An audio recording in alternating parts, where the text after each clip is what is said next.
ఇప్పటి వరకు చాలా సభలు జరిగాయి, ఇంకా జరుగుతున్నాయి. ఒక 5 సాహిత్య ప్రత్యేక సంచికలు వచ్చాయి. ఒక ఇంగ్లీష్లో వచ్చింది. బహుశా ఇంకొన్ని ఒక డజన్ వరకు సాహిత్య సంచికలు, విమర్శ సంచికలు గద్దరన్న మీద వస్తాయి. తెలుగు సాహిత్యంలో మునుపెన్నడు లేనంతగా, మునుపు ఎవరు ఎవరి మీద రాయనంతగా గద్దరన్న మీద విశ్లేషణలు, విమర్శలు ఈ కొస నుంచి ఆ కొస వరకు జరుగుతున్నాయి. మనం అందరం వింటున్నాం. కానీ చరిత్రని నిర్దేశించిన గద్దరన్న, చరిత్రని నిర్ణయించిన గద్దరన్న, చరిత్రని శాసించిన గద్దరన్న ఇవాళ మన ముందు లేకపోవచ్చు. కానీ ఆయన పాట ఎంత సజీవంగా ఉన్నదో మనందరి గొంతుల్లో అది జీవకణంగా ప్రయాణిస్తూ ఉంది. నా మేరకి నేనేమనుకుంటానంటే, సాహిత్య విద్యార్థిగా గద్దరన్న ఈ కాలపు యుగకర్త. ఇప్పటి వరకు తెలుగు సాహిత్యంలో యుగకర్తలు కేవలం ఒక్క సామాజిక వర్గానికి సంబంధించిన వాళ్ళు మాత్రమే యుగకర్తలుగా ఉన్నారు. ఆ కాలాన్ని చెరిపేస్తూ ఈ కాలానికి, ఈ 50 ఏళ్ల కాలానికి గద్దరన్న యుగకర్త. ఈ విషయాన్ని మనం విస్తృతంగా రాయవలసి ఉన్నది, మాట్లాడవలసి ఉన్నది, నిర్ణయించవలసి ఉన్నది. ప్రతి 100 సంవత్సరాలకి సాహిత్యంలో మార్పు వస్తూ ఉన్నది. నన్నయ్య క్రీస్తకం 1062 అయితే పాల్కురికి సోమనాథుడు క్రీస్తకం 1160. 1060 నుంచి 1160 100 సంవత్సరాల్లో సాహిత్యంలో మార్పు వచ్చింది. కవిత్వ నిర్మాణంలో మార్పు వచ్చింది. 1280 తిక్కన్న, పాల్కురికి సోమనాథం నుంచి తిక్కన్న కాలానికి ఒక 100 సంవత్సరాలు. 1387 ప్రజాకవి వేమన, తిక్కన కాలానికి వేమన కాలానికి 100 సంవత్సరాలు కవిత్వం ప్రజాపరమైంది. 1450 పోతన, దాదాపు 170 సంవత్సరాల కాలం. ఆ కాలంలో పోతన తెలుగు నేల మీద, ముఖ్యంగా తెలంగాణ నేల మీద కవిత్వ సృష్టి చేశాడు. 1530 అల్లసాని పెద్దన, 1862 గురజాడ అప్పారావు, 1910 శ్రీశ్రీ, 1940 గద్దర్. మీరు ఇట్లా చూస్తూ వస్తే 100 సంవత్సరాలకి కాలం మారుతూ ఉన్నది, కవిత్వం మారుతూ ఉన్నది. ఆ కవిత్వాన్ని ఒక్కొక్క కాలంలో ఒక్కొక్క కవి శాసిస్తూ వచ్చారు, ఒక కొత్త ట్రెండ్ నిర్ణయించారు. అందుకే తెలుగు సాహిత్యంలో యుగకర్తలుగా కొద్ది మంది నిర్ణయించారు. సరే, అది తప్ప ఒప్ప, శాస్త్రీయం ఎంత అశాస్త్రీయం ఎంత అనే చర్చలోకి నేను ఇప్పుడు వెళ్ళటం లేదు. కానీ 1910లో శ్రీశ్రీ పుట్టాక ఆయన 35లో మహాప్రస్థాన గేయం రాసే సందర్భంలో ఆ కాలానికి ఒక 25 సంవత్సరాల తర్వాత తెలుగు సాహిత్యం విషయంలో ఆయన్నే ప్రకటించుకున్నాడు. ఇప్పటి వరకు తెలుగు సాహిత్యం నన్ను నడిపించింది, ఇప్పుడు తెలుగు సాహిత్యాన్ని నేను నడిపిస్తాను అని శ్రీశ్రీ అన్నాడు. నిజమే, ఒక 40 ఏళ్ళు శ్రీశ్రీ తెలుగు సాహిత్యాన్ని నడిపించాడు, ఊగించాడు, శాసించాడు. కానీ అది 1970 వరకే. ఎప్పుడైతే గద్దర్ తెలుగు సాహిత్యంలోకి ప్రవేశించాడో, తెలుగు కవిత్వంలోకి ప్రవేశించాడో, ఇక ఏ వచన కవి కూడా నిలబడే పరిస్థితి లేదు, గద్దర్ను ఎదుర్కొనే పరిస్థితి లేదు.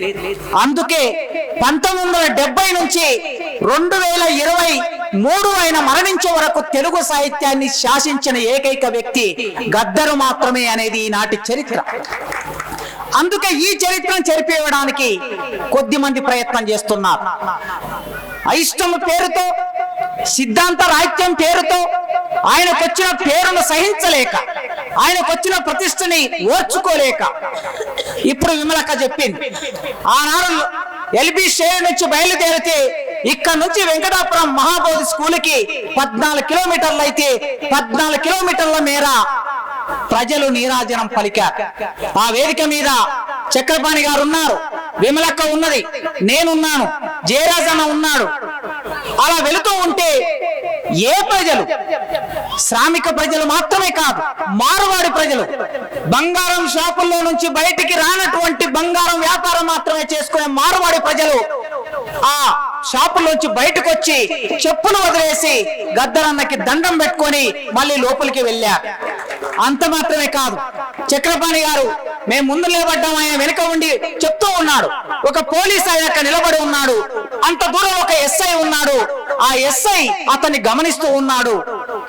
ఆ కానిస్టేబుల్ గద్దరన్నకి సల్యూట్ చేయాలనుకున్నాడు, ఎట్లా సల్యూట్ చేయాలో అర్థం కాలేదు, ఎందుకంటే ఎస్ఐ చూస్తున్నాడు గనక.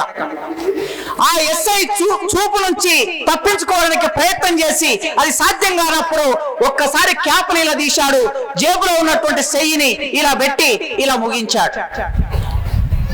ఒక బంగారం షాప్ యజమాని, ఒక శ్రామికుడు లేదా ఒక కూలీ, ఒక కానిస్టేబుల్, ఒకరు ఇద్దరు వీరు వారు అని తేడా లేకుండా కోట్లాది మంది ప్రజలు గద్దరన్న కోసం అక్కడికి వెళ్ళిన తర్వాత ముఖ్యమంత్రి అక్కడికి రావడానికి 4 గంటల సమయం వెయిట్ చేయవలసి వచ్చింది. ఆనాటి ముఖ్యమంత్రి గద్దరన్నని 6 గంటల సమయం తన ఇలాక ముందు వెయిట్ చేయించాడు.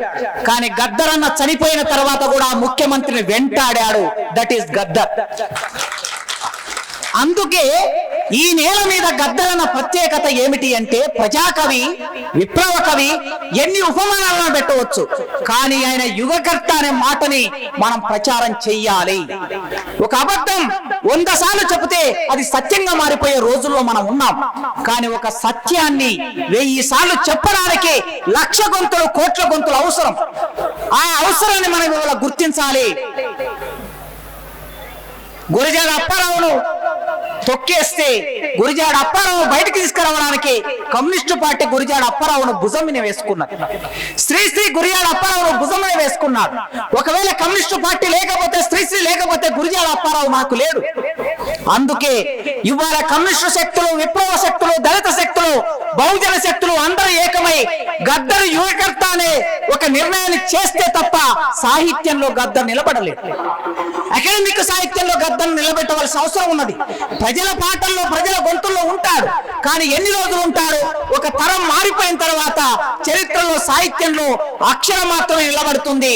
ఆ అక్షరంగా నిలబడాలంటే ఆ ప్రయత్నాన్ని మనం చేయాలని ఈ సందర్భంగా ఒక విన్నపం చేస్తున్నా. నేను గద్దరన్నకు సంబంధించి అవార్డు పెట్టారు, నంది అవార్డు. ఇవాళ గద్దరన్న పేరు ఇక్కడ పెట్టారు, రేపు ఇంకేమైనా చేయవచ్చు, అవన్నీ చేయండి.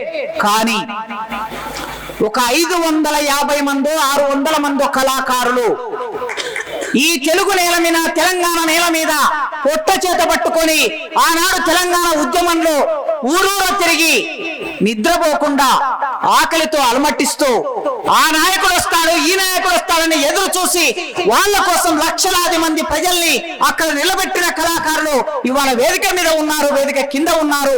ఆ కళాకారులు 20,000కు 30,000కు జీతం చేస్తున్నారు. ఆ ఉద్యోగం ఎప్పుడు పోతుందో తెలియదు. ఈ ప్రభుత్వానికి, పెద్దల సమక్షంలో ఈ వేదిక ఒక తీర్మానం చేయాలి.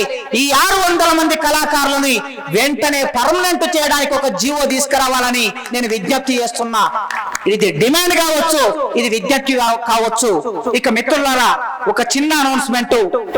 15, 16 తారీఖులలో 17 ఫిబ్రవరి 15, 16, 17 తారీఖులలో ఆర్ట్స్ కాలేజీ వేదికగా ఒక 145 మంది విమర్శకులు, విశ్లేషకులు, కవులు, పాట రాసే పాఠకవులు అందరూ హాజరై అక్కడ సభను విజయవంతం చేయవలసిన విజ్ఞప్తి చేస్తున్నాను. ముఖ్యంగా 15వ తారీఖు సాయంత్రం ఈ వేదిక మీద ఉన్నటువంటి కవులు, పాట రచయితలు, పాఠకవులందరూ అక్కడ పాల్గొంటారు. అందశ్రీ గారు, జయరాజు గారు, విమలక్క గారు, యోచన గారు, నలిగంటి శరతు, మాట్ల తిరుపతి, చింతల యాదగిరి, కంకటి రాజు వీళ్ళందరూ పాల్గొంటారు. అదేవిధంగా 16వ తారీఖు నాడు సాయంత్రం మాస్టర్జీ గారు, గజల్ శ్రీనివాస్ గారు, వరంగల్ శ్రేణి గారు, అంబటి వెంకన్న గారు, మిట్టపల్లి సురేందర్ గారు, ఏపూరి సోమన్న గారు, కొమిరి వెంకన్న గారు, పల్లె నరసింహ గారు వీళ్ళు ఆర్ట్స్ కాలేజ్ ముందు ఒక వేదిక వేసి ఒక 5-6 వేల మంది విద్యార్థుల సమక్షంలో వీళ్ళు పాడుతారు, కవిత్వం చదువుతారు. మీరందరూ ఆ సభకి రావాలని, ఆ సాయంత్రపు సభకు రావాలని విజ్ఞప్తి చేస్తూ నాకు ఈ అవకాశం ఇచ్చినందుకు వందనాలు.